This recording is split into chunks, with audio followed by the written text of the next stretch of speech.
You want to know why I'm folding 1,000 paper cranes? You don't want to know?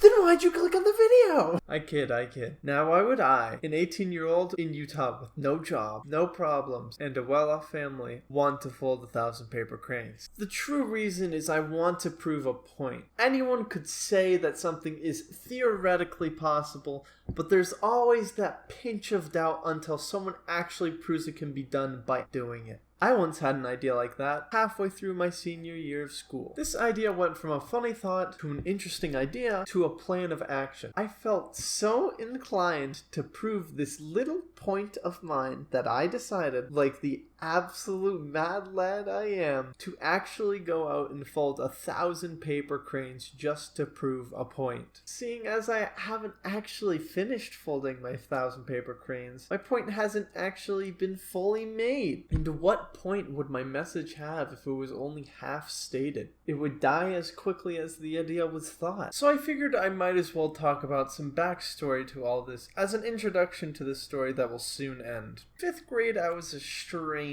kid. I enjoyed Spore and Minecraft. Those were the only 2 games I had ever played up to that point. I just rarely had any hobbies outside of school. I wasn't interested in much. But when I was, I became fascinated. Then we started to read a book in class. My 5th grade teacher, Miss Berger, was someone I didn't really appreciate at the time, and I wish I would have. She had a tremendous effect on me, and I wish I would have shown more appreciation. I still have time though, so I'll make sure to sometime in the future. Tangent aside, this book in particular was one of the rare things I remember from 5th grade. Sadako and the 1,000 Paper Cranes. Great story, albeit a very sad one.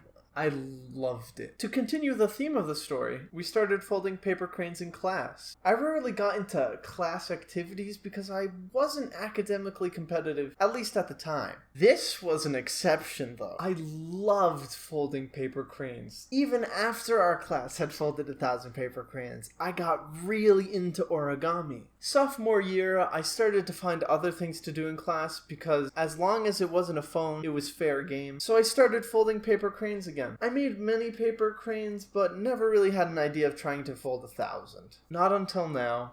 And that's the origin of this challenge. I'll see you when I've reached the destination.